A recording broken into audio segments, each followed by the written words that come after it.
嗨，大家好，我是鳳凰。我們在上一集聊到了我為什麼開始做能量點的各種契機。那今天想跟大家聊聊，就是我跟星際的一個連接的開始吧。自從跟大寶做頻道，然後可以開始連接訊息，我總是覺得我好像是走土地啊這些，比較地面上的這個訊息。我一直覺得星際的力量是大寶的事情，是芬多奇那邊。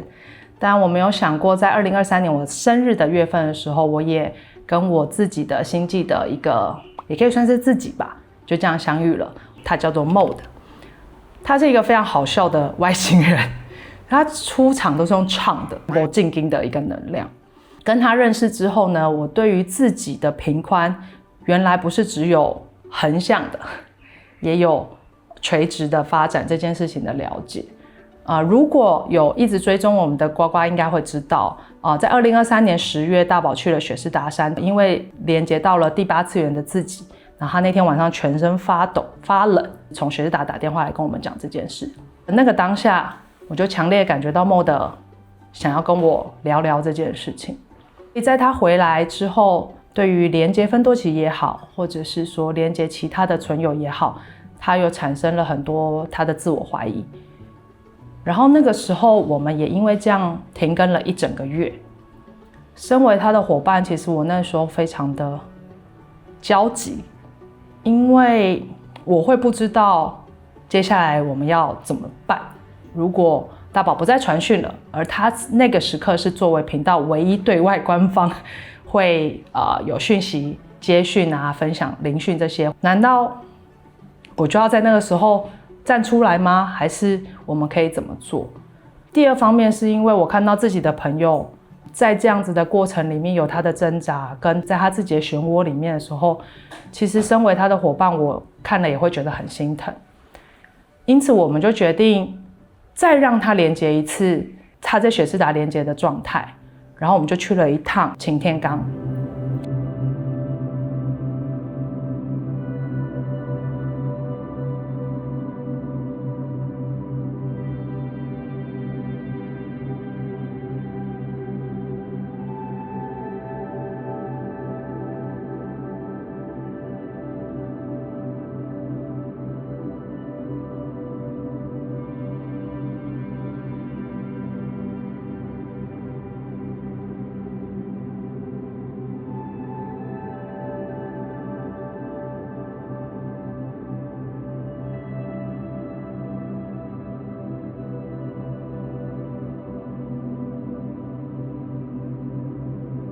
我們在那個晚上，我們一起在整個星際的力量裡面有很多的討論，更深層的去理解彼此想要往哪裡去的一個對焦的過程。然後我們就發現，其實我們都想要成為一個宇宙的向導。宇宙的向導它其實是雙向的，一種是我們帶領大家去了解星際上面的發生的事情，了解其他種族或者這些訊息的來源；另外一種是把我們介紹給這些星際的存有們，讓他們了解，人類現在此時此刻到了哪裡的狀態，我們其實有沒有可能已經準備好做更多的認識、更多的連接。所以如果從那個時候回看現在，此時此刻是2025年的12月，的確，在最近的幾個月裡面，我們都有感受到更多來自星際的存有對於地球的探訪、地球的觀測，或者是對我們的興趣。其實我還有一次跟外星的能量連接，那個時候大寶從雪士達回來，他就在分享說他在雪士達的時候知道了，在南極的冰塊裡面呢卡了一個非常巨大的飛碟。我整個人就是完全沒有辦法認真聽他說什麼，然後我就在那個時候連接上了來自那個飛碟能量的阿爾法星人。然後我記得那一次是一個非常慘烈的直播，因為外星人對於人類的貪婪有非常多的想法，然後他們的確也是在南極的冰塊上面，跟人類的科學家有更深層的連接與協助，他們去做各式各樣的開發。但目前那個時候的訊息聽起來比較多的是在能源啊、科技啊，或者是武器上面的一個研發。那他們其實也透過這樣子跟我們連接，發現此時此刻的地球其實有太多的掠奪，他們一直說他們原本對焦的是另外一個平行宇宙的地球，在那裡面他們曾經探訪到的是更多和平啊、和諧、愛啊跟平衡的狀態，但不知道為什麼他們就來到了這個地球裡面。我記得那次的直播，我就是哭到後來無法再直播下去，我就中離開了那個直播裡面。我覺得那個裡面也包含了他們的一些憤恨啊、恨鐵不成鋼，以及看着我們摧殘地球，跟他們覺得我們不夠珍惜地球那個心情，夾雜了我自己覺得很愧疚跟很抱歉，就是融合在一起，成為當下一個無法收拾的情緒。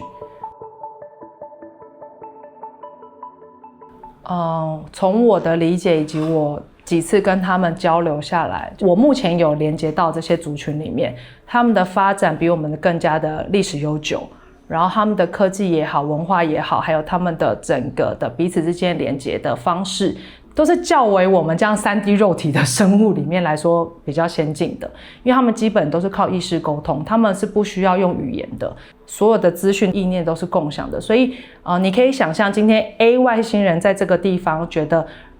人類在破壞地球的這個此時此刻，所有跟 A 同族群的外星人就會知道人類正在破壞地球，比較像是這個狀態。那他們現在來給我們的，當然除了說他對我們星球的一個興趣，想要來了解我們以外，更多的是他們希望透過他們的科技來幫助我們，是不是大家可以更好的不缺乏資源，不缺乏這些我們所謂的民生必須的這些需求，糧食也好，能源也好，他們希望的是我們能不能夠在這樣不缺乏的狀態底下，不互相掠奪，我們可以成為一個大家都可以共好的一個星球，就像他們可以共享所有的資訊、共享所有的資源一樣。正是因為這樣，他們才有這樣子的心跟這樣的願來到地球，協助我們去做更多的學習跟進化。但這個時候，他們就發現他們來的地球跟他原本要去的那一顆不太一樣，所以才會產生了很多的情緒。我覺得此時此刻的我在重新連接阿法星人，我應該會有更如實的表達他們想要傳遞的訊息，以及他們的情緒，而我自己的情緒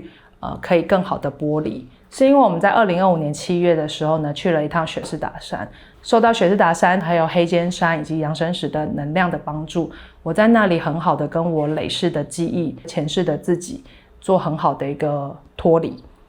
讓我更可以在此時此刻更清楚的理解我是現在的我，比較不容易像以前一樣到了自然或者到了一些有故事的场景，就很容易跟累世的自己或過去的自己有所連結，然後導致我很容易在這樣子的場域裡面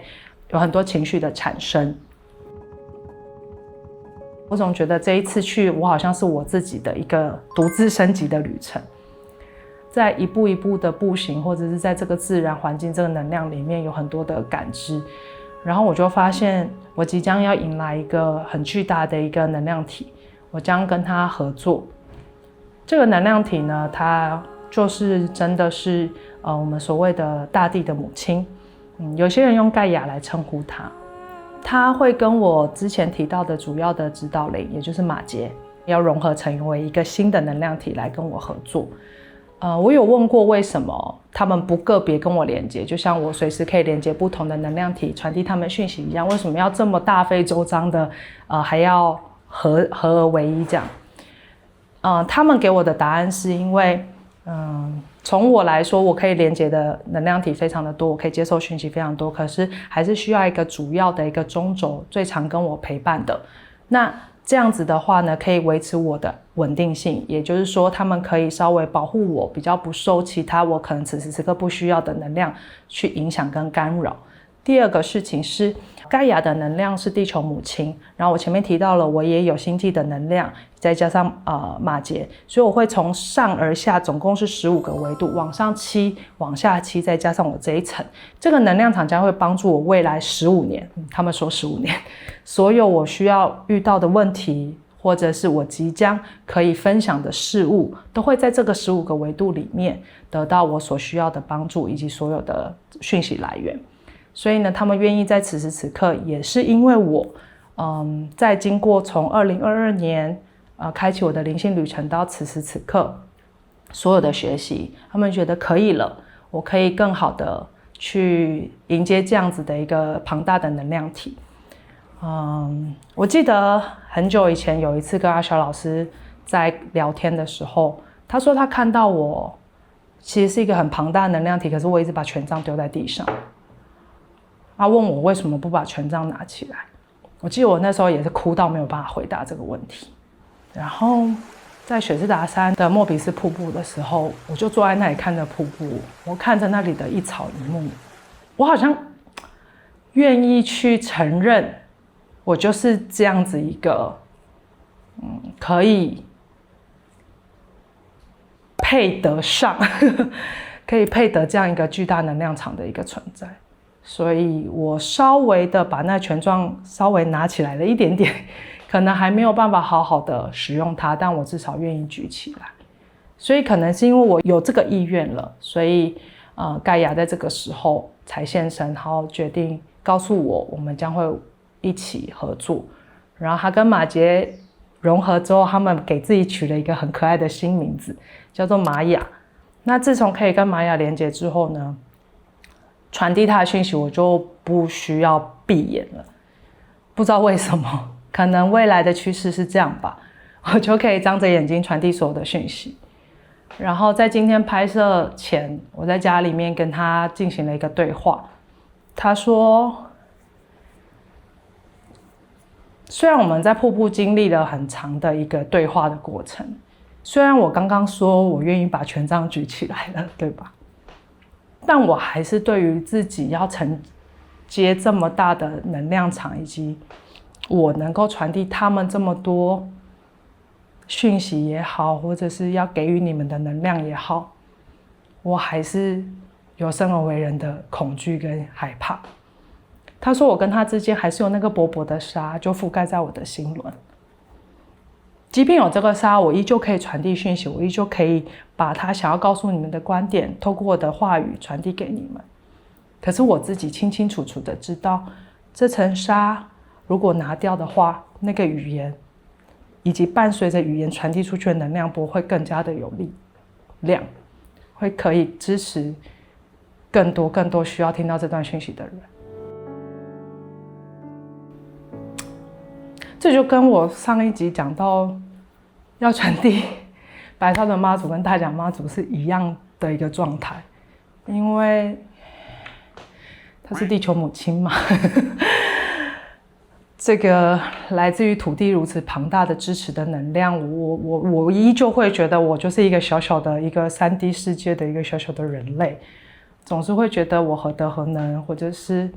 我能不能夠傳遞得好，我能不能夠把他這樣子的一個包容，這樣子的一個理解，這樣子一個無私，好好的傳遞給大家，甚至我可以內化運作在我自己的生活裡面。我是不是能夠真的用他的目光去看待這世界上所有的我們此時此刻可能覺得不公不義的事情，或者是看待此時此刻發生在我身上那些會引起我各種情緒的事情，我能不能夠真的包容那些真的想傷害我或者是攻擊我的人？我覺得我還沒有這個心量，我還沒有這麼大的一個承接的力量去承接這一些。我看到留言我還是會難過，我看到質疑我還是會害怕，我還是會擔心我會不會說錯，我還是會擔心我會不會干涉到了不該干涉的事情，或是做了錯誤的引導。生而為人，我們有很多的對於訊息傳遞的害怕，即便到現在，我已經做了很多的練習，我還是會。所以這層薄薄的紗，我現在還沒有辦法真的把它揭開，但至少我看到這層紗的存在。這也許是我對於傳遞訊息或者成為一個傳訊者或什麼的最後一層的懷疑吧，我不知道。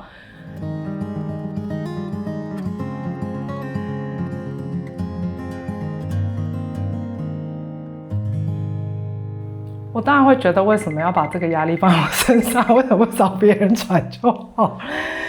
可是我記得很久很久以前，大寶有跟我說過一件事情。那時候我剛接馬杰的時候，他有一天無意，我不知道他記不記得，他說：“也許馬杰就是你慈悲的那個面向。我覺得是啊，就是可能我就真的是一個非常非常有愛的人，可是我又不願意承認我是一個非常非常有愛的人的原因，是因為從小到大我都很容易因為給予太多的愛而受到了很多的傷害，或者是沒有被珍惜，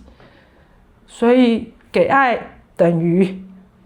會落空，不被珍惜，會被傷害，會被誤解，或者是被覺得是控制或什麼，這些所有事情現在有一點綁在一起。當然經過這幾年的學習，我覺得這個綁在一起的連結度有越來越少，甚至我也開始學習，我給了，但我不追求也不控制有所回饋或等同的一個回應。我正在學習這件事情，我覺得經過這幾年學習這件事情，在我生活裡面已經有非常非常長足的進步了。然而，要能夠傳遞這麼知名的一個能量的時候，我覺得還是會有一點身為人的不配得感吧。所以我能不能夠接受另一個面向的自己是如此具有能量，如此具有胸懷，然後龐大的愛與慈悲，而且是可以包容並不追求任何回報的，也許是我接下來要去學習跟更多的跨越的課題吧。那所以也算是正式的把瑪雅介紹給大家了。未來如果有機會，在影片裡面或者是我們的實體活動，我相信都會有機會讓瑪雅跟大家更多的見面。那謝謝你看到我的奇幻旅程到現在，我的奇幻旅程還在繼續，之後會有什麼樣的發展不知道，但只要頻道在的一天，我相信大寶會持續幫我記錄，他不會放過我的。拜拜。